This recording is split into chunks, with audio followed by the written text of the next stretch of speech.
Buenas noches, familia. Buenas noches, Óscar. Buenas noches, Manolo. Buenas noches a todos. Buenas noches, David. Muy buenas noches. Bueno, me van a permitir, los que están en casa, los que nos están viendo y a mis compañeros de tertulia, que hoy les hable de dos fechas importantes. La del próximo jueves, que es el Día Mundial del Daño Cerebral Adquirido, y la del día 27, un día después, que es la de la terapia ocupacional. Ambas festividades o ambos días, para tener en cuenta, tienen una relación. Y me van a permitir que hoy empiece este programa recordando estas dos fechas, para las personas que nos están viendo en directo, que sepan que el Día Mundial del Daño Cerebral es este jueves y que el viernes será el Día Mundial de la Terapia Ocupacional. Miren, un daño cerebral se puede producir por un derrame cerebral, un ictus, como ha sido, por ejemplo, mi caso, ya prácticamente por todos conocidos, pero también puede producirse en el parto a un bebé que vaya a nacer y que precisamente haya una complicación y se produce un daño cerebral, en un accidente de tráfico, en una caída. Y también no podemos perder o dejar de tener en cuenta a las personas que a lo mejor sufren un tumor cerebral, el tumor se complica, tienen que intervenir y al final se daña el cerebro. Digo esto para que tengamos en cuenta que las personas que al final sufrimos o pudieran sufrir un daño cerebral, a veces pensamos que en ese momento la vida se acaba. Y precisamente hoy me gustaría, como recordatorio de cara a estos 2 días, que la vida continúa. No es fácil, pero hay vida después de un daño cerebral. Y para que haya vida hay que poner en valor, y yo quiero ponerlo hoy también, el trabajo de los sanitarios, los terapeutas ocupacionales que te ayudan de buenas a primeras, te despiertas y ves que no sabes cómo ponerte una camisa, cómo asearte, cómo cepillarte los dientes, cómo afeitarte, cómo poder ducharte sin caerte. Y ellos se encargan de esa terapia, a través de esa terapia, de enseñarte para que tu vida sea un poquito más cómoda. Tú te sientas un poco más, de forma más autónoma. Tengas tu autonomía, que al final eso es fundamental. Digo hay vida después de un accidente porque, lógicamente, cuando, imagínense un chico que sufre un accidente y se queda en silla de ruedas, piensa que a partir de ahí ya no va a poder viajar, no va a poder tener una relación sentimental, prácticamente tu vida se nubla. Y miren, es cierto que eso pasa, es cierto que la vida se nubla, todo se oscurece, pero quedarse en la cama, quedarse encamado, quedarse en una silla de ruedas sin hacer un esfuerzo, es difícil, pero eso sí que va a hacer que la vida sea un desastre. Y aun en ese momento en el que la vida se complica, créanme que hay que llenarse de valor, de valentía y de lucha, de ganas de luchar. Porque a mí me dijeron, y además los médicos ahí fueron siempre muy honestos conmigo, que mi vida iba a cambiar. Pero claro, tú no sabes hasta cuánto va a cambiar tu vida. Tú piensas cuando no puedes caminar bien, cuando tu brazo, por ejemplo en mi caso, no lo puedes mover, no puedes enjuagarte la cara, lavarte la cara o aplaudir, por ejemplo. Todavía no lo puedo hacer porque estoy en terapia, estoy precisamente con terapeutas rehabilitándome. Y piensas, Dios mío, no voy a viajar, no voy a poder volver a un plató de televisión. Recuerden, si les pongo una grabación de hace 2 años, no se me entendía nada. Había quien decía, cuando aparecía en pantalla, que si hablaba como un borracho, porque es que, claro, no lograba gesticular bien y mis músculos de la cara estaban ya paralizados de un lado de la cara. Todo eso se trabaja con terapia, con paciencia, con tesón, con profesionales, con los sanitarios. Por eso les digo, hay vida después de un daño cerebral. La hay si quieres vivir, si tienes ganas. Lo primero que vas a hacer es querer tirar la toalla, pero eso es lo fácil. La vida es para los valientes, para la gente que tiene ganas de lucharla. cuántas personas hay que tienen otro tipo de problemas y son incluso más graves. Imagínense, perder un hijo, o cuántas personas yo me he encontrado en terapia ocupacional que han sido todo un ejemplo de vida, que no han tenido un daño cerebral, pero por ejemplo al sufrir ELA, la terapia ocupacional les ayuda a poder vestirse, tener una vida un poquito más independiente, y créanme que esas personas a mí me han enseñado, porque ellos ya les han dicho que la vida se les acabó. Y sin embargo, yo, por ejemplo, tengo la oportunidad, insisto, de ir mejorando. Sé que no es bueno ponerse de ejemplo, pero si les vale, después de un daño cerebral hay vida. Y hay vida gracias a la familia, a los compañeros. A mí me han dado vida gente como las que hoy me acompañan, David y Óscar, que a veces me ven un poco asfixiado porque todavía me cuesta respirar y me dan tiempo y me cubren. Hay vida porque hay terapeutas que se esfuerzan en hospitales públicos, sanitarios que hacen esfuerzos por atender a muchas personas. Ojalá y hubiera más recursos para la rehabilitación. En definitiva, señores, yo, pese a ser un día complicado, estas 2 fechas yo las celebro, porque tengo vida y tengo mejor vida gracias a mis terapeutas ocupacionales y gracias a mis sanitarios principalmente públicos, que hacen una labor encomiable. Así que hoy quería, permítanme, recordarles estas 2 fechas. E insisto, cada día hay más derrames cerebrales, cada vez en mayor número de mujeres, y cada vez son casos en los que sufren un derrame chicos, chicas más jóvenes. Por tanto, ante eso nos puede pasar a todos.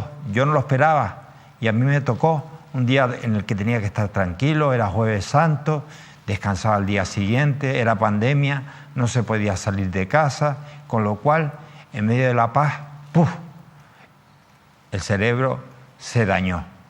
Y aquí me tienen.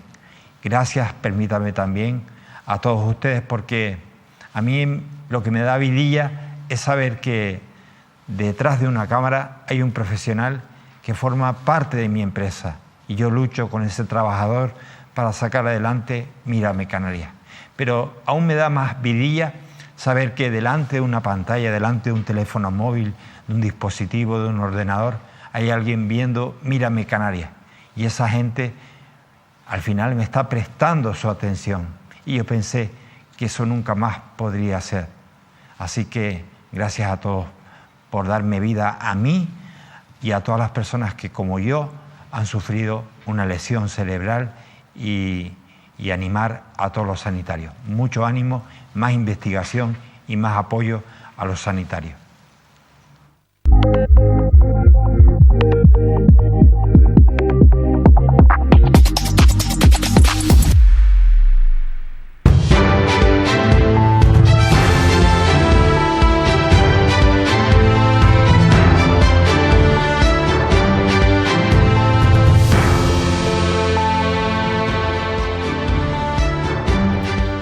Hablando de sanitarios, hoy dedicaremos gran parte del programa a hablar de la sanidad pública canaria y vamos a empezar hablando de colas de ambulancia, colas que se producen precisamente en el Hospital Universitario de Canarias y colas, las de tráfico. De ambas colas vamos a hablar. Si les parece, ahí tienen las de tráfico, las ambulancias abriéndose camino, también desgraciadamente en medio de todo el follón de las carreteras, cuando se nos había prometido recientemente, hace unos meses, en plena campaña electoral, que iban a haber medidas para paliar las colas.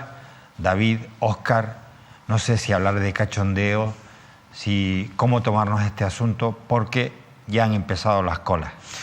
Pues sí, Manolo, y además han empezado las colas, siguen las colas que llevan, como decíamos el otro día, más de 20 años en las autopistas tinerfeñas, en la TF5, en la TF1. La TF5 soporta una gran presión es verdad, de tránsito de vehículos, pero que desde luego se ha convertido en auténtico caos para cientos y cientos de tinerfeños que cada mañana, que cada día, que cada tarde o cada noche se desplazan desde el norte de Tenerife hasta Santa Cruz de Tenerife, desde el norte hasta el sur. Y esto ha provocado un desespero, un agotamiento, un hastío y desde luego lo que ha provocado es cierta desorganización en la vida diaria de los trabajadores, en este caso de los tinerfeños. Estamos hablando, insisto, más de 20 años con promesas políticas que se iban a resolver los atascos, que se iba a poner fin a la movilidad en la isla, porque yo creo que es un problema no puntual, sino de movilidad en la isla de Tenerife, y por las instituciones competentes han pasado todas las fuerzas políticas, decía yo el otro día, Coalición Canaria, Partido Popular, Partido Socialista, la oposición, Podemos también en el Cabildo y en el Gobierno de Canarias. La oposición también ha sido partícipe porque no ha visto contundencia, sino en determinados momentos por parte de la oposición. Por tanto, los responsables están claros y la gente lo sabe, que son los políticos de esta comunidad autónoma. Yo entiendo, insisto, o puedo determinarlo, decía el otro día, que esto es un fracaso como la copa de un pino de la clase política tinerfeña y canaria, porque en Tenerife tiene competencias en carretera el Cabildo y en este caso el Gobierno autónomo. Hay que hablar también, Óscar, que por eso de nuestra cobertura, que es el ámbito autonómico, el ámbito regional, que esto se ha cronificado las colas más en Tenerife que por supuesto en Gran Canaria. Sí. Allí la voluntad política en Gran Canaria ha sido otra, completamente distinta, y se observa. Mientras que en Tenerife, como decía Óscar Martín, son ya 20 años, más de 20 años así, David. La verdad que es una situación muy compleja y al fin y al cabo lo sorprendente de todo esto es que se sigue haciendo política con el sufrimiento de tantas personas. Yo creo que la clave es lo que decía Óscar, es que esto está afectando a la salud de las personas y eso es lo primero que hay que decir. Hay personas que pierden entre 3 y 4 horas de su vida diaria en un atasco en la isla de Tenerife. Y siempre hablamos de la TF5 y al final estamos midiendo que si la cola llega hasta Tacoronte, al Sausal, La Victoria, Santa Úrsula, pero lo importante es que es un problema de toda la isla. Ya en el sur de Tenerife lo de las colas es algo tremendo. Ya es que incluso si vives en núcleos cercanos al área metropolitana, sin ser directamente el área metropolitana, no sé, Radazul, Tabaiba, incluso Santa María del Mar y Añaza, y llegar a Santa Cruz de Tenerife te supone coger cola. Pero es que en el sur, a partir de la zona de San Isidro y hasta lo que es la zona de los Cristianos, las Américas, es tremenda la cola que se forma todas las mañanas en un sentido y en otro a la salida, igual que ocurre en la TF5. Es un colapso estructural ya de todas nuestras carreteras, es un problema porque tenemos demasiados vehículos, porque hay una cultura del coche que hace que al final la gente vaya sola. Yo he hecho el experimento de mirar cómo va a conducir la gente va sola en su coche en vez de compartir coche. Hay muchísimas cuestiones que están enquistadas en nuestra forma de entender la movilidad y eso no se va a solucionar con medidas puntuales que se hagan porque es un problema muchísimo más complejo. Por cierto, este miércoles empieza una prueba que se va a hacer en el área de la TF5 a la altura de Guamasa, cerrando un acceso a la TF5. Bien, oye, pues hay que probar cosas. Esto probablemente cause un mayor problema de lo que va a solucionar o no, pero sí que es verdad que es un dislate para mucha gente, que sobre todo la gente que vive en la zona de Guamasa, de Tejina, Valle Guerra, van a tener un problema para poder incorporarse a la autopista. Entonces, al final, ya más que ir parcheando, ir probando, esto merece unas medidas estructurales y sobre todo ser valientes a la hora de afrontar, oye, esto no tiene solución. Pero es que eso es lo que yo no veo en ningún político. Lo que veo en los políticos es, vamos a aliviar, y hemos aliviado. ¿Qué es aliviar? ¿Qué es que la cola llegue 1 kilómetro menos? ¿Y eso es una solución? No, eso, ¿para qué sirve? Pues para bien poco, ¿no? Entonces, al final, lo peor de todo esto es que se hace política. Y la ha hecho el PSOE, como Coalición Canaria, como el Partido Popular, como todos los que han pasado por el Cabildo. Y de hecho se sigue haciendo política, que es lo lamentable. El pasado viernes hubo un pleno extraordinario en el Cabildo tinerfeño, en el Cabildo de esa isla, a cuenta de las colas, con un rifirrafe, una tensión entre el gobierno de Coalición Canaria, el gobierno del PP, que cogobiernan con los anteriores partidos socialistas. No solamente hay un problema en cuanto a la calidad de vida de los tinerfeños, hay un problema que afecta a la fluidez económica de la isla de Tenerife. Y ojo, porque Asotel lleva años advirtiendo, la patronal turística tinerfeña tiene quejas de turistas que van al sur de la isla de Tenerife. Se quejan de la espera cuando abandonan el aeropuerto Reina Sofía y se dirigen bien a Deje o en este caso a Arona, es decir, las zonas turísticas, Costa Deje o las Américas, y tardan mucho tiempo en llegar a la zona de hospedaje y viceversa cuando se marchan. Y luego... Yo le diría a Asotel, Óscar, que los turistas no están para quejarse porque ellos son parte del problema. Porque una de las partes importantes del problema es que tenemos demasiados turistas y que esos turistas se mueven normalmente de manera insolidaria, de manera insostenible, porque casi normalmente alquilan un coche y se dedican a saturar aún más si cabe nuestras carreteras. O sea que lo del turismo está bien, es verdad que se pueden enfadar, pero yo creo que un turista que llega a una isla, alquila un coche y después se enfada porque se mete en una cola, no tiene ningún tipo de derecho a estar quejándose de nada. Porque lo que está haciendo es perjudicando todavía más o agravando el problema. Estoy de acuerdo. Esa es una queja que sí oficialmente la trasladó a Sotel, en este caso al Cabildo de Tenerife. Chicos, hablamos de las colas en un ratito, seguimos ampliando el asunto, pero a mí me gustaría hablar de otro tipo de colas. Son estas.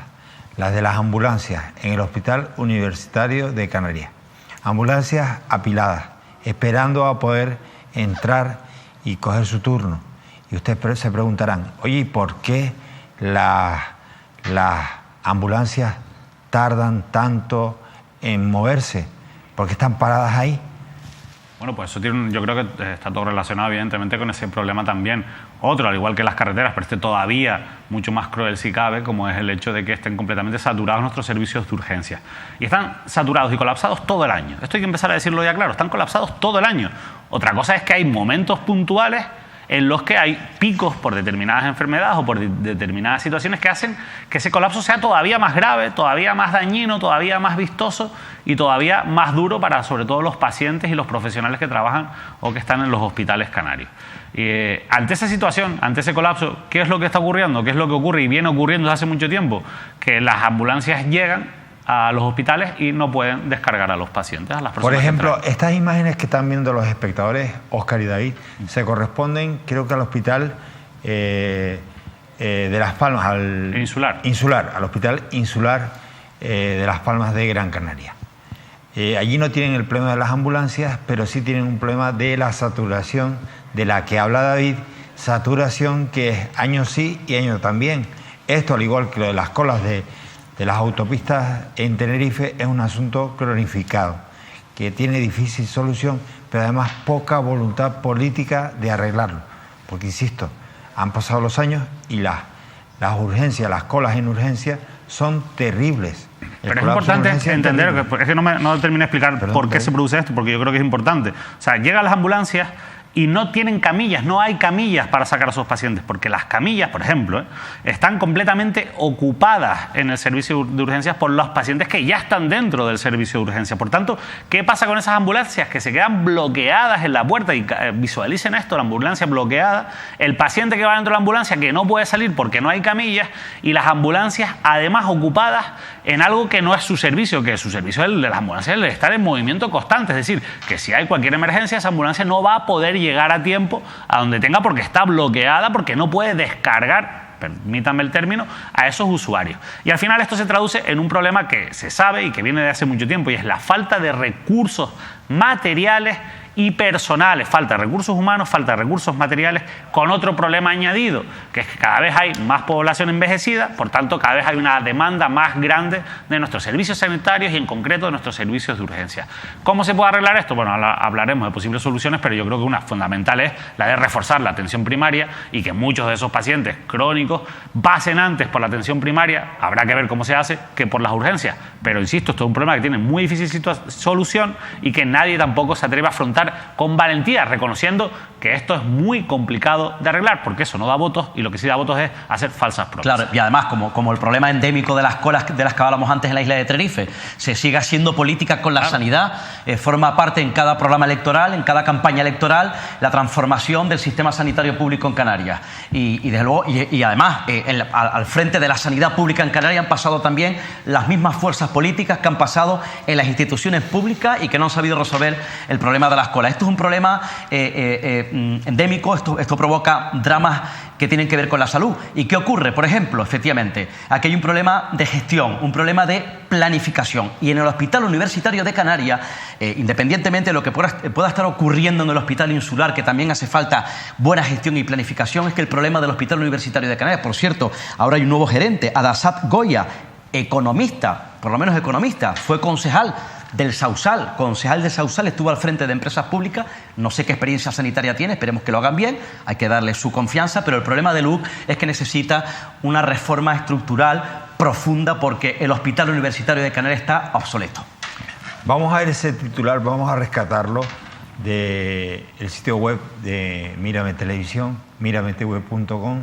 SATSE denuncia el colapso del servicio de urgencias del Hospital Universitario de Canarias.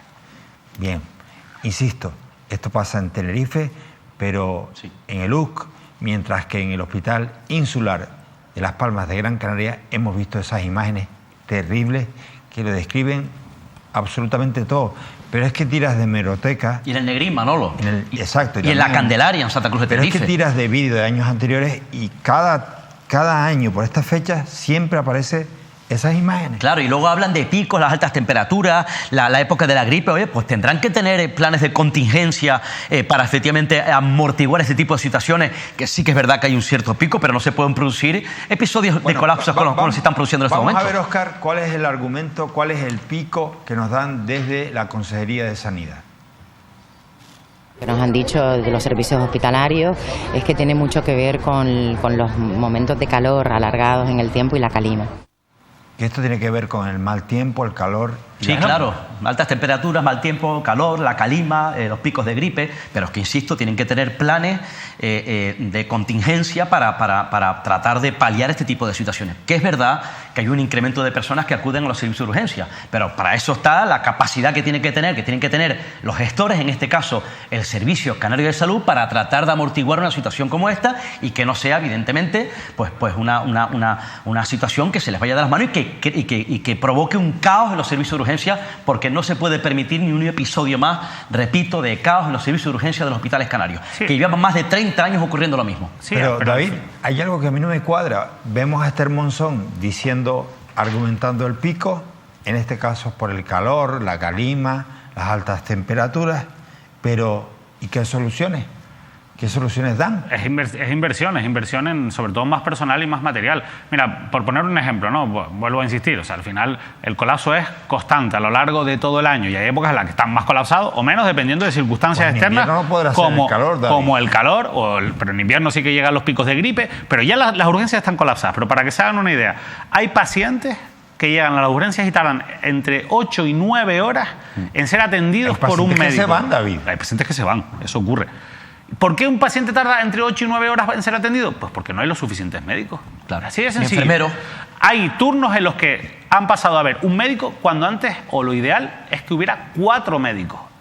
Entonces, ¿cuál es el problema? Que no hay personal suficiente. Por la precariedad, las condiciones, los médicos se marchan. Y los enfermeros. Claro, se marchan. El turismo sanitario. Se marchan. Porque no les dan buenas condiciones para permanecer de manera estable. De hecho, ya han salido a la calle y lo han reclamado, lo han reivindicado, ese es el problema.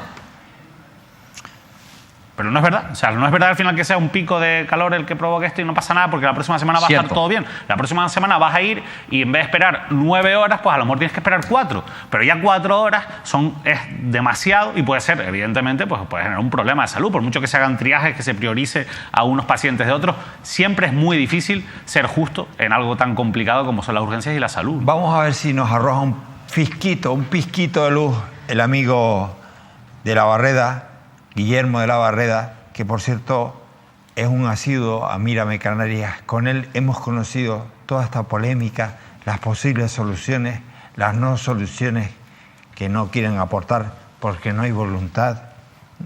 Y es el responsable, el portavoz de la plataforma en defensa de la sanidad pública canaria. Guillermo, bienvenido a tu casa. ¿Qué hay? Muy buenas noches. Vamos a ver si te escuchamos aquí en el plató, Guillermo. Buenas noches, Guillermo. Oye, dime una cosa. ¿Realmente a qué se debe este problema? Tanto el de los colapsos en los hospitales de Las Palmas como los de Santa Cruz de Tenerife. Y luego, ya no te cuento las colas y el lío que tienen con las ambulancias y las camillas. ¿A qué se debe? Pues mira, yo creo que hay que hacer un poco de historia, porque fíjate que los hospitales que más problemas tienen son el Insular de Gran Canaria y el Universitario de Tenerife. Curiosamente, los dos hospitales que hicieron los cabildos de ambas provincias y que pasaron al Servicio Canario de Salud. Si hacemos un poco de historia, el Hospital Universitario de Tenerife se creó un poco para que se creara una facultad de medicina. Y en principio fue un hospital que estaba dirigido fundamentalmente a los funcionarios del Cabildo, a la gente sin recursos y a los pacientes privados.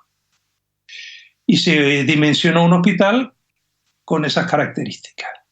Posteriormente se hizo un concierto, por decirlo de alguna forma, con el servicio, con lo que en aquel momento era el Instituto Nacional de Previsión y el Servicio Canario de Salud. Con lo cual era un hospital que cogió una zona de la isla pequeña, que era Santa Cruz, La Laguna, hasta prácticamente creo que eran Los Realejos. Posteriormente el hospital siguió funcionando perfectamente, pero vamos a llamar Servicio Canario de Salud en aquel momento, que era el Instituto Nacional de Previsión, lo tenía como concertado, con lo cual los gastos que tenía que hacer el Cabildo para mantener un nivel de asistencia correcto en el hospital eran importantes porque no daba con lo que se concertaba, con el dinero de concertación. Posteriormente, el hospital pasó a incorporarse al Servicio Canario de Salud. El Cabildo no podía seguir manteniéndolo, lo pasó al Servicio Canario de Salud.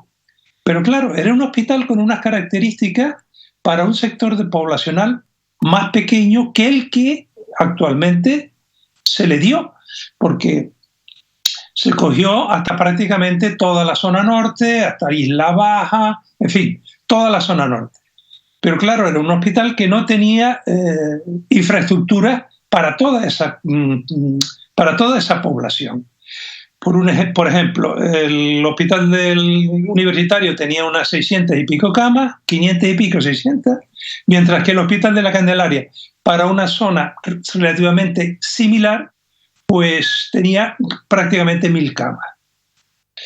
En este momento, ¿cuál es el problema en el hospital universitario? El hospital universitario ha sido un hospital que ya el Cabildo consideró que tenía que aumentarse para esa población y hizo un proyecto magnífico que durante casi 1 año y pico, 2 años, fue consensuado con todos los profesionales y con todos los profesionales del hospital, porque se sabía que ya que ese hospital no daba para la población que tenía que atender. ¿Qué ha pasado durante estos años? Pues que nada, pues el hospital no ha crecido. Se creó el edificio de consulta que no ha hecho crecer fundamentalmente el número de camas y que no ha hecho fundamentalmente crecer el número de personal. En este momento el Hospital Universitario de Canarias es un hospital que tiene el presupuesto más bajo de toda la comunidad autónoma. El índice personal ciudadano más bajo de toda la comunidad autónoma, etcétera, etcétera, etcétera. No se ha hecho ninguna inversión en el hospital para adecuarlo a la zona que tiene que corresponder.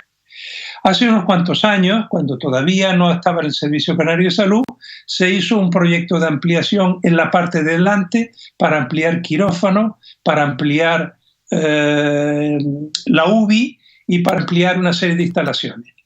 Pero curiosamente pasó lo de siempre.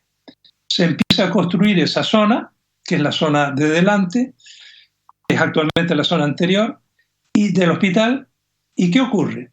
Que de pronto se dan cuenta de que el arquitecto, un arquitecto italiano que habían contratado para hacer la obra, de diseñar y hacer la obra del hospital, resultó que no era arquitecto. Estaba firmando un arquitecto de aquí lo que le mandaban de Italia, pero el arquitecto se negó a firmar porque consideraba que había unas alteraciones en esos planos que recibía. Entonces, cuando le dijeron que se tenía que copiar, etcétera, etcétera, pues se descubrió que realmente era un diseñador más que un arquitecto. ¿Qué es lo que ocurrió? Pues que estaba ya en infraestructura toda esa ampliación y se le dieron a unos arquitectos de aquí de Tenerife. Pero claro, la estructura estaba hecha y el tamaño era el que estaba, el que se creó aquel señor pseudoarquitecto italiano.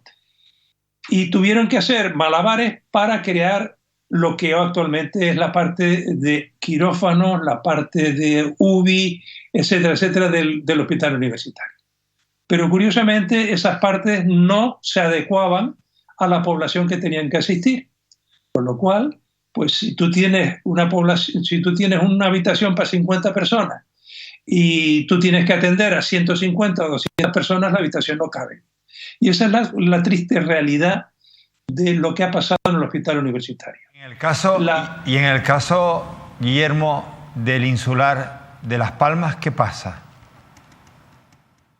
Pues el insular de Las Palmas ha tenido más suerte porque como todo se hace en Gran Canaria y aquí no se hace, pues ahora, después de todos estos años, pues se haya aprobado una ampliación que va a ir delante, donde estaba la primitiva Facultad de Medicina o Colegio de Medicina de Las Palmas, etcétera, etcétera. Pero en el hospital universitario, pues no hay sino diseñado o en proyecto o proyectado, no lo sé porque eso nunca se sabrá, por el anterior señor director del Servicio Canario de Salud, presunto implicado en el problema de las mascarillas, de una unidad materno-infantil. Una unidad materno-infantil no soluciona el problema del hospital universitario. Eso es tomar el pelo. En resumen, es un hospital que no tiene la infraestructura suficiente para toda la población que tiene que asistir, no tiene el personal suficiente para todas las personas que tiene que asistir, no tiene los presupuestos suficientes para todas las personas que tienen que asistir y, desgraciadamente, no hay ninguna propuesta de ampliación ni de nada. Guillermo, este asunto, desgraciadamente, va a seguir llenando minutos de televisión, tanto aquí como en el repaso, así que te emplazamos para seguir informándonos en otros espacios de Mírame Televisión. Gracias, Guillermo. Un abrazo. Un abrazo, cuando ustedes quieran. Me he quedado alucinado además ya con la historia del arquitecto. Del italiano. Así hubo problemas de aire acondicionado en el servicio de oncología del hospital universitario en su momento. Sí, pero, Óscar, pasó una bobería, pero ¿cuántos años hace de eso?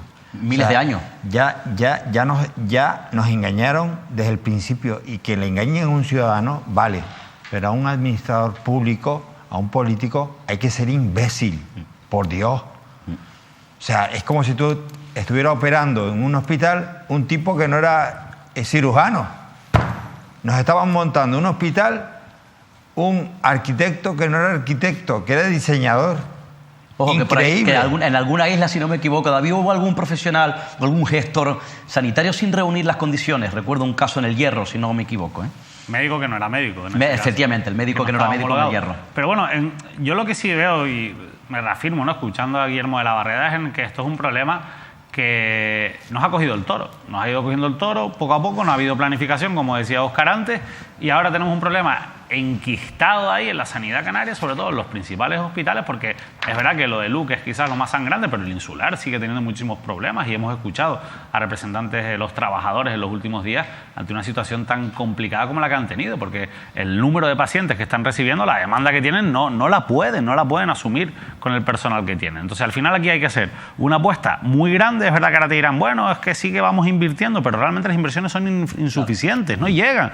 No sirve de nada abrir una planta más en el Hospital del Norte de Tenerife, o mejorar, o vamos a licitar ya la torre del materno infantil, que ese es otro problema, pero son cuestiones. ¿Cuánto se tardó en licitar la torre del materno infantil? Claro, es que al final esto, entre que las cosas se hacen mal administrativamente, que la burocracia es un problema, que no hay voluntad política, que se pasan la pelota de unos a otros, cuando se hacen las cosas llegan tarde, entonces el toro ya nos pilló.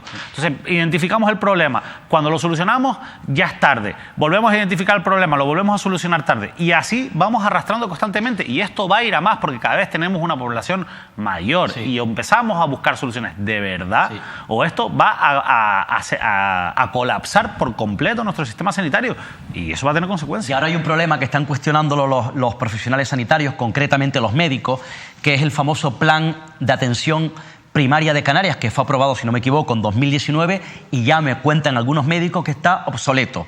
¿Por qué? Porque no se está desarrollando, de hecho, porque todo va avanzando, todo va cambiando, no se está desarrollando ni se está aplicando, no llega, no incide, no impacta en todos los centros de salud. En algunos sí, reduciendo listas de espera, pero en otros no. Y claro, hay algunos médicos que están planteando el hecho de que, bueno, que tiene que haber una reorganización administrativa, por ejemplo, que no está contemplada en el plan. Es decir, que, por ejemplo, los administrativos se reconviertan y hagan otro tipo de labores para evitar la burocracia y evitar la sobrecarga de de los profesionales de los centros de salud. Y el problema grave de los centros de salud, por tanto, de atención primaria, es que no hay recursos, es decir, no hay personal, no se contrata personal, por tanto, esa es la base de la que hay que partir, primeramente para reformar o para darle un vuelco a los centros de salud y acabar con los tiempos de espera que está ocurriendo en los centros de salud de Canarias. Lo dicen los médicos, también los enfermeros. Si no, vean lo que dice Alejandro Gordillo,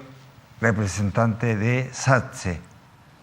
Sí, por supuesto que hay pacientes pues que se van de las urgencias. Evidentemente son pacientes que no tienen tal gravedad, o que sí la tienen, pues de su bolsillo van a una clínica privada que los atiendan a la mayor brevedad posible.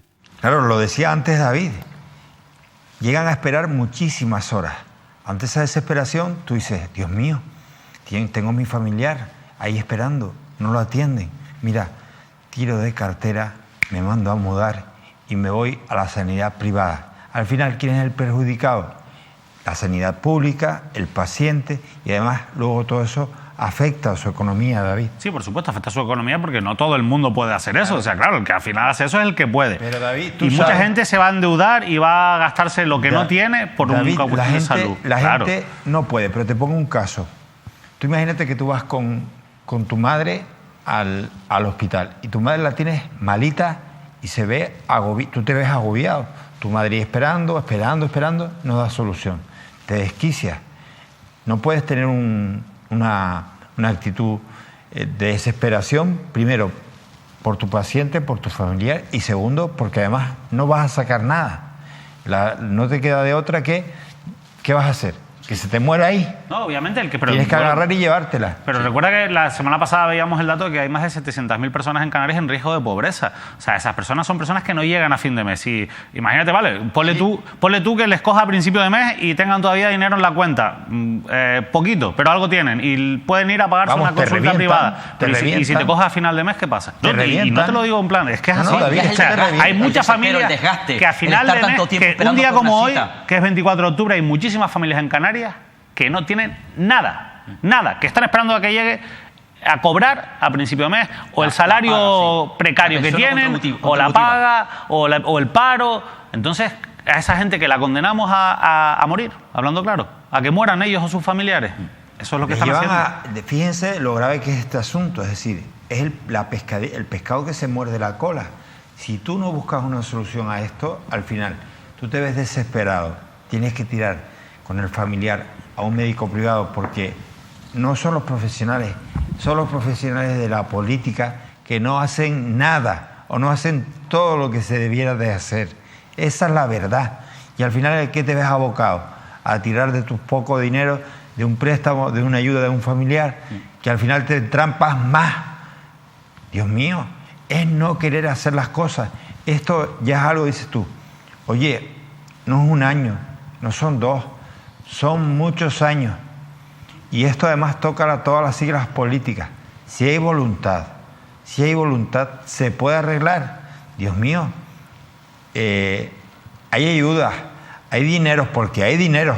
Hemos visto cómo recientemente un gobierno plagado de asesores, de altos cargos, de este gobierno y del anterior, y de todos los que vengan, porque todos van a querer enchufar y colocar a familiares, a amigos y a gente del partido. Pero Dios mío, prioricen las personas primero. No se puede gobernar con los tuyos primero y las personas después. Así no se trabaja, así no se hace política, así no se hace así no avanza una sociedad. Óscar. A mí, perdona, Manuel, me gustaría saber, quiero insistir, planteo si Adasat Goya es el perfil adecuado, ahora que dices que se coloca gente para dirigir en la gestión del Hospital Universitario de Canarias, un hombre de Coalición Canaria, repito, es economista, tiene experiencia en economía, fue consejero delegado de Servicios Municipales de Empresas del Sausal, o sea, Coalición Canaria o Gobierno del Sausal, fue concejal de distintas áreas en ese ayuntamiento, es estibador, profesión estibador, y de hecho fue coordinador de la terminal de contenedores de Tenerife. Pregunto, ¿es el perfil adecuado para dirigir el Hospital Universitario de Canarias? Planteo. No lo estoy poniendo en cuestión, lo estoy planteando y puede que sea, ojalá, que tenga esa capacidad y resuelva los graves problemas del Hospital Universitario de Canarias. Habrá llevado también situaciones críticas en el puerto. Tú sabes que en el puerto a veces se apilan los containers, los contenedores, y a lo mejor se apilan ahí, igual puede buscar alguna vía. Y los conflictos de los estibadores también. Por eso, igual. Viene de familia de estibadores. Estaban hablando antes de la gestión de las listas de espera, ¿no? Este es otro drama de Canarias enquistado en el tiempo y donde lamentablemente, mira que se anunciaron planes de choque en el Parlamento para combatir las listas de espera, donde además los gestores políticos, todas las fuerzas políticas han hecho política, han vendido a su antojo los datos de las listas de espera y preguntas o sondeas o le tomas el pulso a la sociedad canaria en la calle, cada uno de sus familiares o la gente de bien de esta sociedad, los vecinos de cada uno de su entorno, en las calles, en los municipios de Canarias, y desde luego cada uno tiene su caso sangrante de las listas de espera. Y no solamente el hecho de si te atienden o no, el hecho de esperar 6 meses o un tiempo determinado, con lo que eso conlleva, ¿no? La incertidumbre, el desespero y el desgaste ante lo que consideras que puede ser un problema. Evidentemente tú no eres médico, no eres especialista, desconoces la importancia, pero eso te crea un desgaste y una incertidumbre terrible. Y eso evidentemente no hay quien lo pague.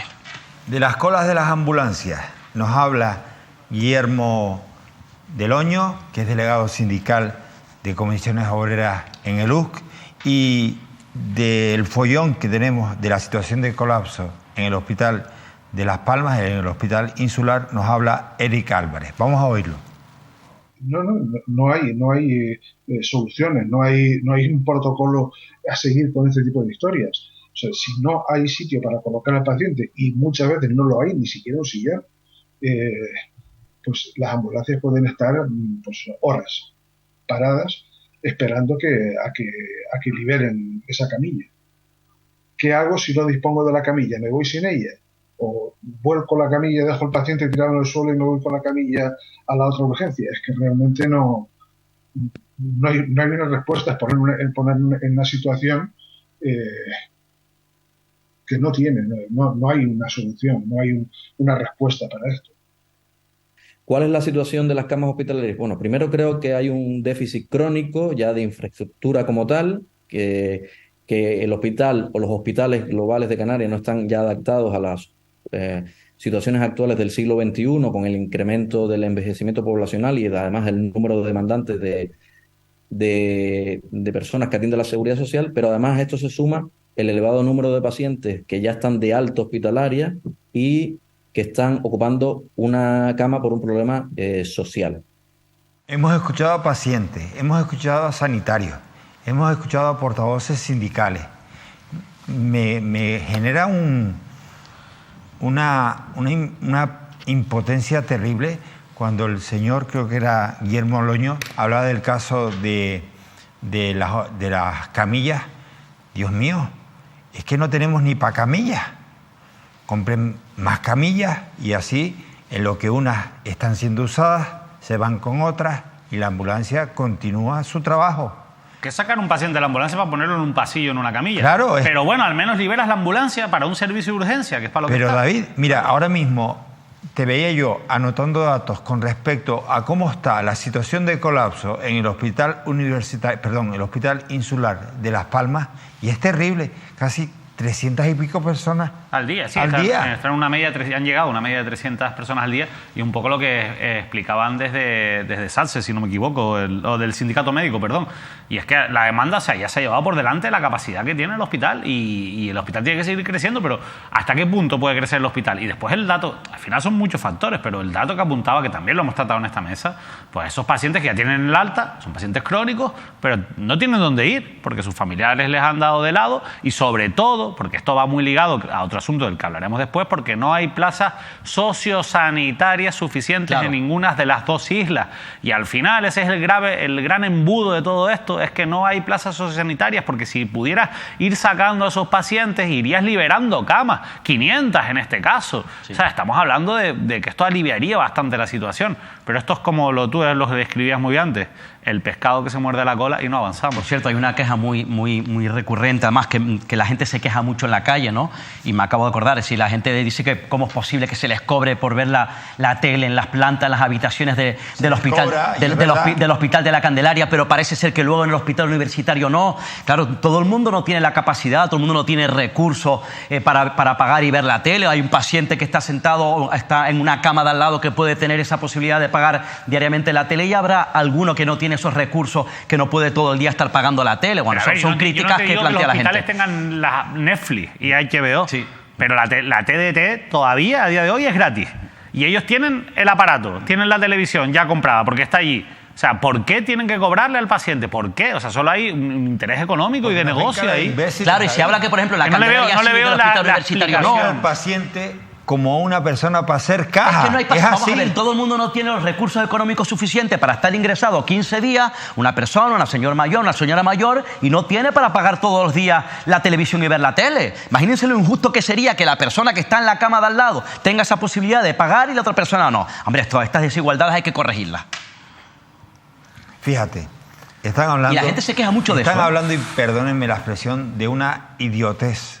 Algo tan simple como lo de ver la tele gratis, que nos están cobrando por ver la tele. Eso pasa en un hospital en la isla de Tenerife, allí en el hospital de la residencia de la Candelaria, le cobran a la gente por ver la tele. Pero es que hace 5 años,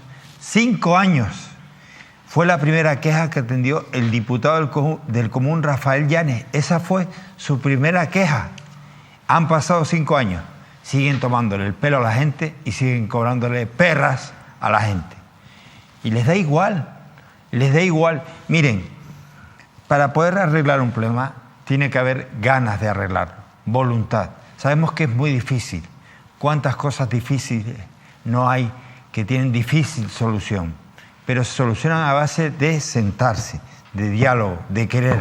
Y aquí, perdónenme que los diga, llevamos años, han gobernado el PP, el PSOE, Coalición Canaria la que más. Y no ha habido ganas, no ha habido voluntad. Porque si tú me dices es 1 año, son 2 años, son ya muchos años. Empezando que se construyeron hospitales que no tuvieron ninguna visión. No hubo visión para lo que iba a haber en el futuro. Y se sigue parcheando sin tener una visión de futuro, de que la gente, la población va envejeciendo. Y entonces al final esto es pan para hoy, hambre para mañana. Y aquí nos estamos acostumbrando al pan para hoy y el hambre para mañana. ¿Por qué? Porque cada vez somos más pobres, cada vez se pasa más hambre y total, somos un pueblo de hambrientos, un pueblo empobrecido, un pueblo que le da igual a la clase política. Y es así, señores. Y miren, o nos plantamos o nos volvemos serios o realmente nos van a tomar el pelo. Nos van a seguir cobrando en un hospital de Canarias, nos van a seguir sablando las perras para ver la tele. En las colas del Insular, en las colas de la residencia, en las urgencias de la residencia, en la urgencia del universitario, van a seguir la gente yéndose, entrampándose, porque no aguantan, porque se desesperan, porque tienen un familiar ahí tirado en una camilla, porque no hay voluntad, no hay voluntad. Y miren, no me digan que no hay dinero. Sí hay dinero, sí lo hay. Miren bien las cuentas, señores del gobierno y señores de la oposición. Y los que están en la oposición y en el gobierno, déjense de tirar y afloja. Si tú lo hiciste mejor y tú lo hiciste peor, arréglenle la vida a la gente, que para eso les pagan, carajo. Arréglenle la vida a la gente. Solo tienen que hacer eso. Y después, mamen. Primero, arréglenle la vida a la gente. Y luego, mamen todo lo que quieran. Les dejamos mamar día sí y día también. Y ahora me voy a publicidad.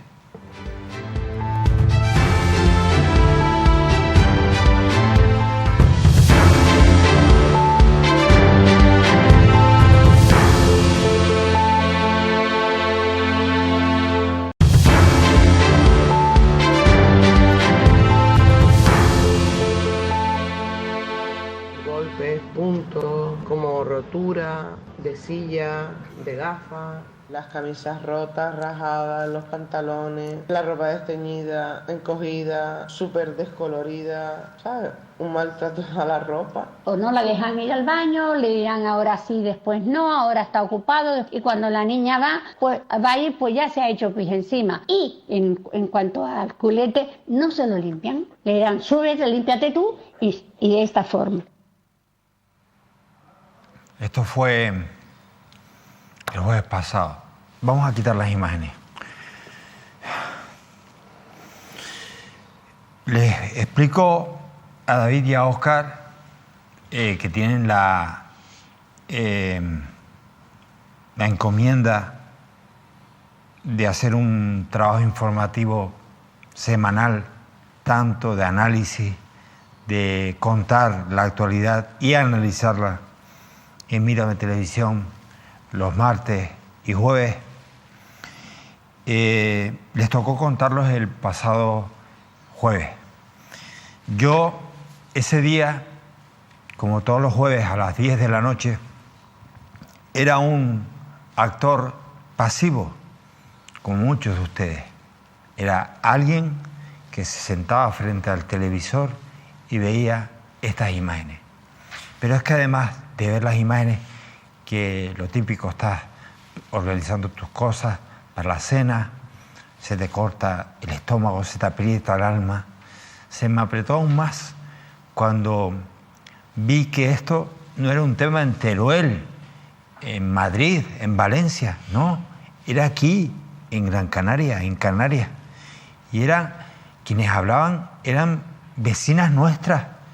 Y apruebo, por supuesto, celebro la entereza y quiero poner en valor de mis compañeros, porque a mí yo no hubiera podido aguantar ni soportar las imágenes, ni soportar las conversaciones que mantuvieron con una madre afectada, tanto Óscar como David. Créanme, esto es una realidad durísima que merece una respuesta, una aclaración. Nosotros, a fecha de hoy, no la encontramos, pero mejor la cuentan David y Óscar. Insisto, yo fui un actor pasivo, alguien que como ustedes quiero participar de lo que se cuenta en Mírame Canarias, pero que lógicamente me quedé sin armas, me quedé retorciéndome de rabia por decir, pero esto está pasando de verdad. Mi hijo, mi hija discapacitada, si va a este centro, se le trata de esta forma. Bueno, quienes sí lo contaron el jueves pasado, hoy están aquí en Mírame. David, cuéntame qué es lo que denunciaba, cuéntanos, repasa por favor lo que denunciaba esta madre que no es una, son un buen puñado, David. Sí, de momento son 3 y se espera que probablemente salga alguna madre, algún padre más de usuarios de este centro. Es un centro para personas con discapacidad intelectual que se encuentra en el municipio de Telde, pero depende del Cabildo de Gran Canaria. Y es un centro, bueno, pues donde ya estas 3 madres han denunciado, y es un asunto que, por cierto, ya investiga la Fiscalía Provincial, esos presuntos malos tratos que reciben sus hijas, estas usuarios y usuarias del centro, por diferentes cuestiones. Una es, pues, como están viendo ahí, por una serie de golpes, heridas, de situaciones con las que llegan a su casa de manera bastante habitual y para la que no encuentran una explicación razonable por lo reiterado de los hechos, o por ejemplo, como pueden ver ahí, cómo pueden tener heces o excrementos en la ropa interior. Hay una falta de higiene, de limpieza, de atención, más cuestiones que van contando muy delicadas y que tratamos el pasado jueves en profundidad. Bueno, todas estas cuestiones han sido puestas en conocimiento de la Fiscalía. Es importante decir que esto, aunque es un centro del Cabildo de Gran Canaria, que es el máximo responsable, está gestionado por empresas. O sea, son esas cosas que se externalizan, que es una frase que les gusta decir mucho, al fin y al cabo se privatizan en la gestión del día a día, porque son empresas privadas quien lleva esta gestión. Había una empresa que llevaba este centro, ahora hay otra empresa. Bueno, tanto a la dirección de la anterior empresa como a la actual, según nos contaba una de las madres afectadas, se le ha puesto en conocimiento de todo esto. ¿Y qué se ha hecho? Pues absolutamente nada. Claro, nosotros, ante el relato durísimo de esta madre, esto es una noticia que, por cierto, adelanta a la cadena SER, y nosotros nos enteramos por la cadena SER, lo traemos a la televisión, escuchamos a una de las madres, hemos buscado, creo que por responsabilidad, por deber, por obligación, a la versión oficial. Porque hay una cosa que es muy importante tener clara, Manolo. nosotros, por lo menos, yo puedo hablar por mí y creo que también por Óscar, entendemos esta profesión como un servicio público. Y nos debemos a la ciudadanía. Hay gente que no lo entiende así, hay gente que está aquí para otras cosas, para enriquecerse, para conseguir fama, notoriedad. Para nosotros es un servicio público. La casualidad que es un formato que es audiovisual y se nos ve la cara. Pero nosotros, por lo menos, lo entendemos como un servicio público. Y es decir, si aquí hay un caso X de una gravedad tremenda como es este, porque ahora habrá pues muchas madres y muchos padres que a lo mejor su hijo o su hija tiene derecho a estar en este centro y estarán preocupados. Ya ni te cuento los que tienen a sus hijos dentro. No es para menos. Claro, los que tienen a sus hijos dentro ya ni te cuento, ¿no? Entonces, se enteran de esta situación, que salen todos los medios de comunicación, escuchan a una madre contar con la crudeza con lo que lo contó esta madre la semana pasada, Nereida, en Mírame Televisión aquí, en Canarias al Día, y lo mínimo que necesitan es una respuesta oficial. Es lo mínimo. Y nuestra obligación es buscar esa respuesta oficial. Caiga quien caiga, por encima de quien sea. Porque nuestro trabajo, a quien nosotros nos debemos, no es al político que cobra un sueldo. Es a la ciudadanía, Manolo. Es a la ciudadanía, incluso por encima de los intereses tuyos como empresario y dueño de esta casa que es Mírame Televisión. Así de claro. O sea, nosotros, por encima de todo, está el servicio público que le prestamos a la ciudadanía. Entonces nosotros hemos intentado que nos atienda Isabel Mena, que es la consejera responsable de este asunto. Isabel Mena ha hecho declaraciones sobre esto. Pero a mí no me sirven las declaraciones que haga Isabel Mena enlatadas en una rueda de prensa o en el formato que ella quiera. Yo quiero tener a Isabel Mena y poder preguntarle yo, que soy el profesional, y Óscar en este caso, poder preguntarles bajo nuestro criterio, nuestra experiencia sobre estos hechos tan graves, para que ella no pueda salir solamente con la versión que, por ejemplo, ha dado hasta ahora, ¿no? Después de escuchar a esta madre. Bueno, pues nos han dicho, la respuesta es que, como este programa se emite por la noche, es imposible. Esa es la respuesta que nos han dado. Es imposible es que imposible Isabel nos pueda que un atender. cargo público, ya ni siquiera, ya Isabel sobre todo, porque es la consejera, pero incluso el gerente, Nicolás Redonda es el gerente del Instituto del IAS de Gran Canaria, que al final es el responsable directo de todo esto. Es imposible, por una cuestión que yo entiendo mucho y que yo valoro mucho, que es la conciliación de la vida personal. Y yo entiendo que los cargos públicos tienen que conciliar su vida personal, sí, pero tienen una obligación por encima de todo. Ante un problema de esta magnitud. Que ante un problema de esta magnitud tienen que atender. ¿Y la conciliación personal de esta madre o de que estos entró el padres? otro día a las 10:30 de la noche para contarnos su caso. Pues yo creo que ante una gravedad pero es mi forma de entender. Amor, yo estoy equivocado, pero es mi forma de entender. Mi forma de entender es que el político, y que si no se dedica a otra cosa, Manolo, si no tiene esa vocación de servicio público, de atender a un medio de comunicación que es el que garantiza el derecho a la información que viene recogido en la Constitución, si no tiene esa vocación o esa capacidad de decir, oye, mira, yo ante un tema como este, hombre, yo te puedo entender que para hablar de un socavón en la calle Guanarteme, tú me digas, hombre, mira, yo no te voy a entrar a las 11 de la noche para eso. Pero para hablar de un tema tan delicado como esto, porque hay que saber medir las cosas y hay que tener mano izquierda. El político tiene que estar, tiene que dar la cara y tiene que estar ante el ciudadano. Bueno, hasta ahora nos han dicho que es imposible. Vamos a intentar buscar alternativas. Buscaremos alternativas. Queremos la versión oficial. La versión oficial que se ha dado hasta ahora es: los padres y las madres que han denunciado esto no lo han puesto en conocimiento del Cabildo por las vías oportunas. Esa es una de las patas de la versión oficial. Ha habido reuniones con los madres y padres, con el AMPA de este centro, y no se nos ha trasladado esto. Cuando, sin embargo, sí que nos cuentan estas madres que han denunciado que lo han puesto en conocimiento de la dirección del centro, que menos, que es lógicamente el primer paso que tienen que dar. Y la segunda pata oficial de la versión es que se han hecho 11 inspecciones en lo que va de año. Y lo que nos decía la madre el otro día, por eso hay que preguntarle, después de escuchar a las madres, al político, para que no digan lo que les dé la gana, es que esas inspecciones se avisan. Y que hay que hacerlas por sorpresa, para que realmente sea una inspección. Tú no puedes avisar al centro, voy a ir mañana a hacer una inspección, porque el centro ese día pone el centro inmaculado. La dirección pone el centro inmaculado. Entonces llega el inspector allí y dice, qué bonito está todo. Más todo el conchabeo que sabemos que muchas veces hay con muchos inspectores en muchos departamentos, en muchas áreas del gobierno de Canarias. Eso es otro tema del que hablaremos otro día. Pero llegan ahí a que esto está todo bien. Las cosas hay que hacerlas, insisto, por sorpresa en ese tipo de cosas. En cualquier caso, nosotros tenemos que tener la capacidad de poder preguntarle a la consejera. Y una persona que se mete en política y ante un asunto como este no da la cara en un medio de comunicación, cuando el medio de comunicación se lo solicita, después del jueves pasado haber escuchado a una madre denunciante contar cosas tan duras y tan graves como las que contó, es un político que no merece cobrar un sueldo público, merece estar en su casa. Así de claro lo digo. Y esto es así, Manolo, los políticos tienen que tenerlo claro. Y yo soy el primero que voy a estar por delante en la conciliación de la vida personal de cualquier trabajador y trabajadora. Pero los cargos públicos tienen un plus de responsabilidad que no tiene cualquier trabajador, por ejemplo, una empresa privada. Y es un plus de responsabilidad con la sociedad a la que representan. Y en ese plus seguro que tiene que haber la flexibilidad y la capacidad de poder atender entre las 10 y las 11:30 de la noche 10 minutos a un medio de comunicación. Estoy seguro que esa flexibilidad tiene que haberla. Así que nosotros vamos a seguir intentando que Isabel Mena o algún responsable del Cabildo de Gran Canaria entre para dar explicaciones y sobre todo para contestar a nuestras preguntas, que para eso somos los profesionales y los que hacemos de correa de transmisión entre la gente, entre la sociedad y los políticos.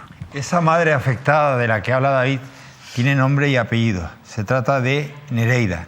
Y ella hablaba como mujer que es madre de un familiar que está en ese centro y créanme, este era su testimonio, para mí, desgarrador. La niña que ves con una pierna, que no le ves la cara, pero le ves la pierna vendada, esa es mi hija. Sí. La que ves que tiene los golpes en la cintura y en el glúteo, esa es mi hija. ¿Y a qué se deben esos golpes? Ella me dice que se cayó de una silla. Y no sabe. ¿Y sabes lo que hizo la doctora en una ocasión que le llamé la atención por lo de los golpes? En ese caso fue que le tiraron del pelo. Cogía a mi hija cuando llegaba por la mañana y la metía en una habitación y la desnudaba para ver si iba con golpes en la casa. Sí. Eso es lo que hacían hasta que me enteré y hablé con ella. Los golpes que se dan, según ellos se cayó, fue una silla, o fue esto, fue lo otro. Óscar. Yo primero suscribo las palabras del principio a fin de David, absolutamente y con contundencia porque más claro el agua. A mí me parece que esto es un asunto de entrada delicado, pero grave, preocupante. Y a mí ese silencio de los responsables directos del centro me preocupa, me parece sospechoso y me inquieta. Eso por un lado. Tengo la sensación, por lo menos tenemos derecho a tener la sensación de que cuando un político que está al frente de la gestión de un área, bien sea la consejera, la señora Mena, como el señor Redonda, que es el gerente, tengo la sensación que cuando no intervienen, no se implican o no explican la realidad que está ocurriendo, que pudiese estar afectando a usuarios o no, porque evidentemente hay que poner por encima la presunción de inocencia, insisto, pero sí escuchar a los familiares. Para eso ya está abierta una investigación por parte de la Fiscalía. Habría que ver si esto está ocurriendo o no. Ya veremos, insisto, el recorrido de la Fiscalía. Pero, por otro lado, como decía David, una clave. Hay familiares que estarán preocupados. Habrán usuarios, familiares de posibles usuarios que ahora tienen la incertidumbre para acceder o entrar o ingresar en un futuro o no en este centro de Gran Canaria. Y la transparencia es clave en la gestión. Tengo la sensación que a veces huyen, se eximen de responsabilidades. Es decir, no, aquí hay una empresa privada que lo gestiona. No, mire usted tiene que fiscalizar un día sí y otro día también la gestión de esa empresa privada. Y si hay alguna duda de la gestión de esa empresa privada en un centro sensible como este, usted tiene la responsabilidad, que para eso le pagan, a salir públicamente y aclarar cualquier incógnita o cualquier duda que le exige la opinión pública a la sociedad, que es quien le paga. Eso por un lado. Y a mí me preocupa que la señora Mena y el señor Redonda, que tienen una gran responsabilidad en gestión, estén protagonizando este silencio, ¿no? Esta falta de valentía. Lo digo porque Nicolás Redonda tuvo importantes responsabilidades sanitarias en el gobierno de Canarias y también ostentó importantes responsabilidades sanitarias en la isla de Gran Canaria. Y de hecho, Isabel Mena, por eso me preocupa este silencio de una mujer y de un señor que tienen, insisto, una trayectoria amplia en la vida política, en la gestión política. Isabel Mena fue viceconsejera de Derechos Sociales de la Comunidad Autónoma. Isabel Mena es el segundo mandato que repite o que ostenta esa responsabilidad en el Cabildo de Gran Canaria por el Partido Socialista. Isabel Mena fue concejal del PSOE en el Ayuntamiento de Las Palmas de Gran Canaria. Se le presupone que tienen que estar a la altura, efectivamente. Una tendencia, una sensibilidad mayor con temas sociales. Claro, y aparte y que tienen que asumir esa responsabilidad aún más porque tienen un gran recorrido en la vida pública. Y ese silencio de la señora Mena y del señor Redonda a mí realmente me preocupa. Miren, yo además de suscribir todo lo que ha dicho David Cuesta y también suscribe Óscar, les digo claramente que evidentemente esto que ustedes están viendo en pantalla es televisión. Y esta televisión es un negocio de la comunicación. Pero el que sea un negocio de la comunicación no nos exime de la responsabilidad de todos, desde los que hacen una labor de investigación periodística hasta, créanme, los que están detrás de las cámaras, los que atienden las llamadas telefónicas de gente que nos ha llamado para denunciar. Y ahí que estamos todo el equipo, no nos eximimos, no nos quitamos la responsabilidad de servicio público. El servicio público no está relacionado con que eres un medio de comunicación público o privado. Nosotros, en nuestro caso, somos un medio de comunicación privado. No le cuesta dinero a la gente, a su bolsillo. Esta televisión no le cuesta nada a usted. Por vernos no le vamos a cobrar. Pero eso tampoco nos permite, ni en nuestra conciencia, ni en la identidad del canal, a desatender la labor de servicio público cuando hay un problema como este, cuando hay un problema vecinal, cuando hay una denuncia de un colapso en las urgencias, etc. Por tanto, nosotros aquí venimos a hacer televisión, a hacer comunicación. De ahí, de hacerla bien e informar correctamente, escuchando a las madres, padres y escuchando al servidor público, le irá bien a nuestro negocio. Si hay alguien que eso no entienda y nos ve a nosotros o a la cadena SER, que en este caso es quien ha ventilado la noticia de la que nosotros hemos tirado esa fuente, hemos tirado el hilito para contar y no lo entienda, pues que no lo entienda, pero desde luego amigos hemos venido a ser pocos. Bueno, o muchos, nuestros espectadores, que son multitud. Eso es lo que nos interesa. Amigos en la política y en el empresariado para tapar sus vergüenzas, desde luego que no. Y no nos da la gana. Este asunto, insisto, a mí me pilló desprevenido, viendo la tele, como podía haber estado viendo MasterChef o cualquier cosa en cualquier canal de televisión. Y estaba viendo, mírame, se me encogió el alma. Y se me encogió porque era un tema de Canarias. Esto pasa en Telde, compadre. Y que alguien no tenga la sensibilidad de decir, oye, no voy a mandar una grabación, voy a dar la cara. Sea la hora que sea, por lo menos por tranquilizar, entendiendo que tienen vida. Que oye, no puede ser hoy martes, mira, tienes el jueves, tienes el martes de la semana que viene. Isabel, lo que mira, no puede ser es imposible por delante. Exacto, el imposible no nos vale. Y además, no nos vale porque ya hemos tenido experiencias con el Cabildo de Gran Canaria y todas son experiencias gratificantes. Es decir, nosotros llamamos al Cabildo para cualquier asunto y nos atienden inmediatamente y nos dan respuesta o lo intentan. No puede ser que en un asunto tan delicado como este, pues la callada por respuesta o respuestas que no terminan de convencer. Lo mejor es dar la cara. Insisto, Isabel, no te lo tomes como un ataque, tómatelo como una consideración y, por supuesto, a los que se puedan sentir aludidos, siempre hay un teléfono que fijaremos en este programa, en el repaso y en cualquier programa de Mírame Televisión, para si quieren intervenir y se sienten aludidos, nos puedan llamar. Por cierto, Manolo, muy rápidamente, cuando hablábamos del señor Redonda, decíamos Nicolás Redonda, no es Nicolás Redonda, es Ricardo Redonda. Vale. Bueno, don Ricardo y doña Isabel, ojalá y nos puedan atender por el bien de la sociedad de Gran Canaria, que debe estar preocupada, no es para menos. Por cierto, en Gran Canaria continuamos porque menuda se ha liado en Telde, aunque ya tenemos algunas respuestas. Estuvo por aquí, ayer concretamente, en el estreno de las entrevistas de la nueva temporada de Canarias al Día, la entrevista con David Cuesta, Héctor Gómez. Héctor Suárez, perdón, siempre me olvido. Héctor Gómez está en el Ministerio de Turismo y Héctor Suárez, bueno, casi ha sido descabalgado de Coalición Canaria. No de su acta, ojo, que no la suelta ni de coña. Eso por lo menos le dijo a David Cuesta. Sí, dijo que no va a soltar el acta, que va a seguir adelante. Lo que pasa es que yo veo muy difícil que Héctor Suárez siga debajo de las siglas de Coalición Canaria. Sabemos que ahí en Telde se ha montado una gestora que no está bien visto por la dirección del partido, sobre todo por hombres como Pablo Rodríguez, que es el hombre fuerte de Coalición Canaria en Gran Canaria, e incluso por el propio Fernando Clavijo.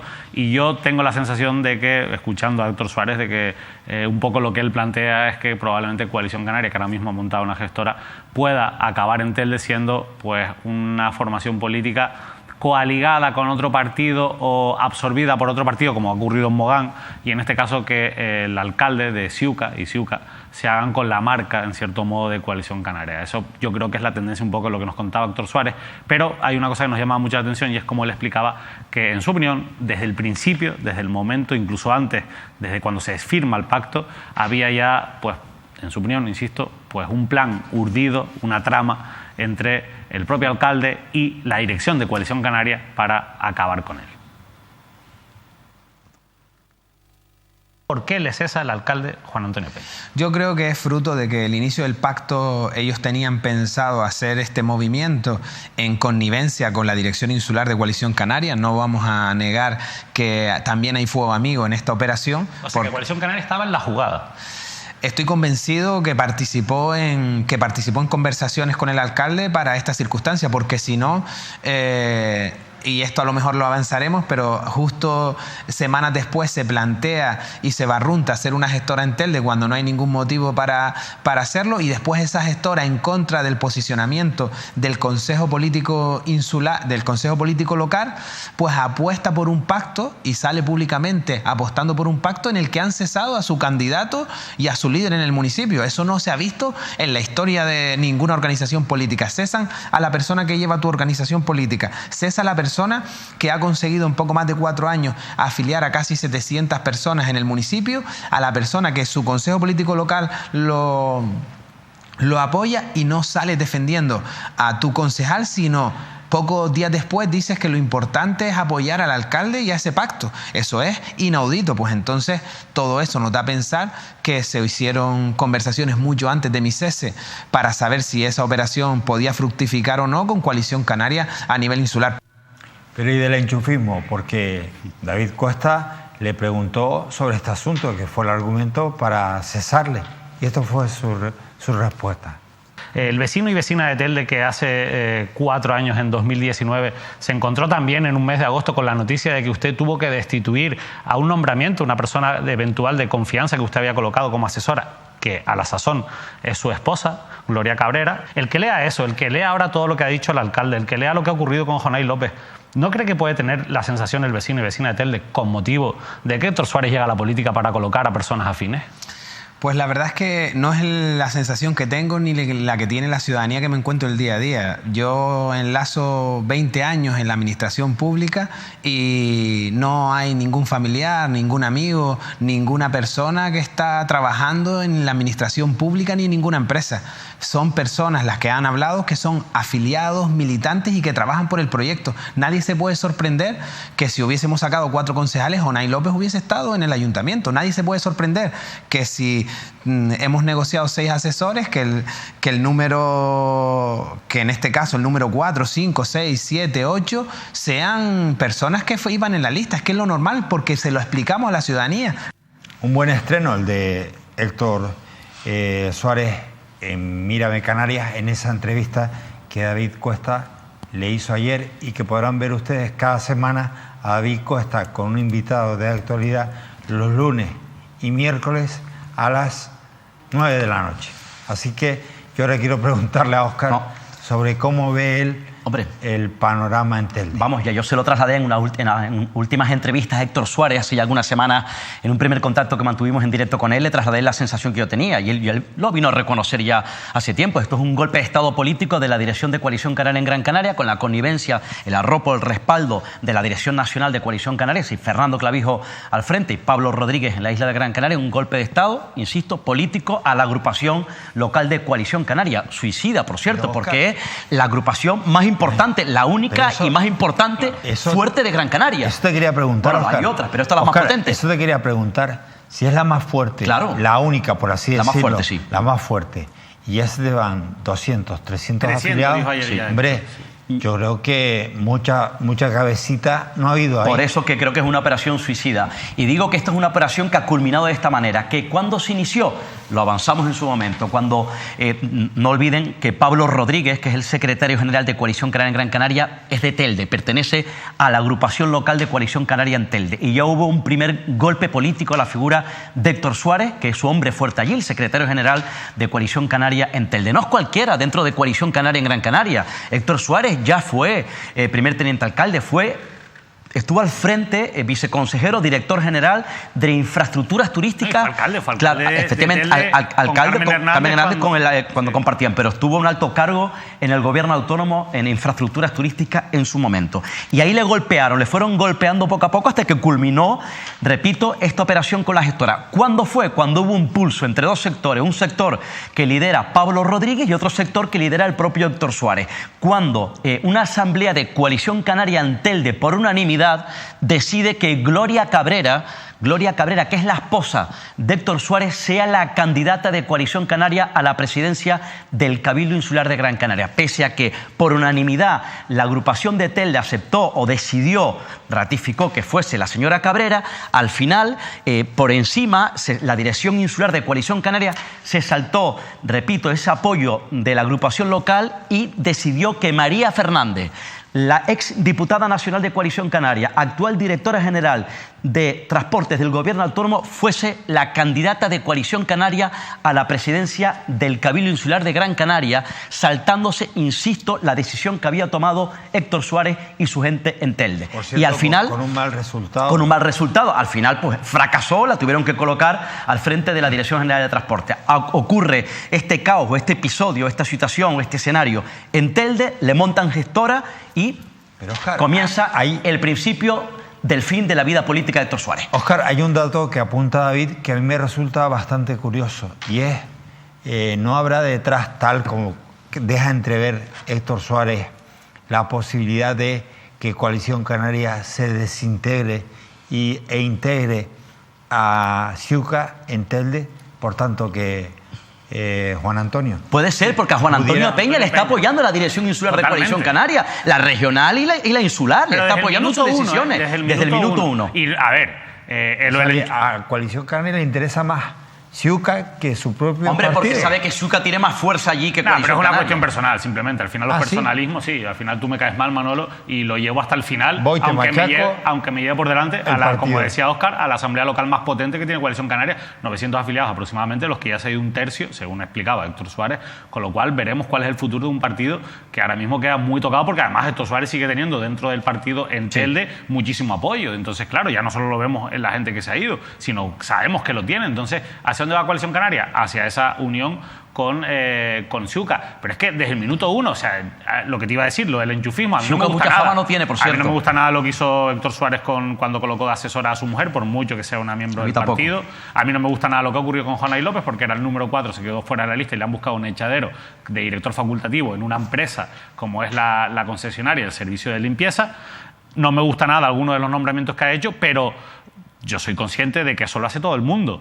Y digo esto porque si Coalición Canaria aplicase la misma vara de medir que ha hecho con Héctor Suárez, con todo su partido, empezando por el propio gobierno de Canarias, que está lleno de echaderos, como hemos visto aquí, pues al final se quedaban sin políticos y montaban Coalición Canaria se convertiría en una gestora por completo. Entonces, ya cuando yo veo eso, digo, aquí hay una incoherencia. ¿Qué está pasando? ¿Qué busca Coalición Canaria con todo esto? Si desde el minuto uno está apoyando al alcalde, a Juan Antonio Peña. Pues tiene mucho sentido la posibilidad de que al final se llegue a alguna alianza con Ciuca, ¿no? Por cierto, nombraban a Mogán. Ayer Coalición Canaria en Gran Canaria nombró a Onalia Bueno, nueva secretaria ejecutiva de Política Municipal de Coalición Canaria. Fíjense, era una mujer como Juan Antonio de Ciuca.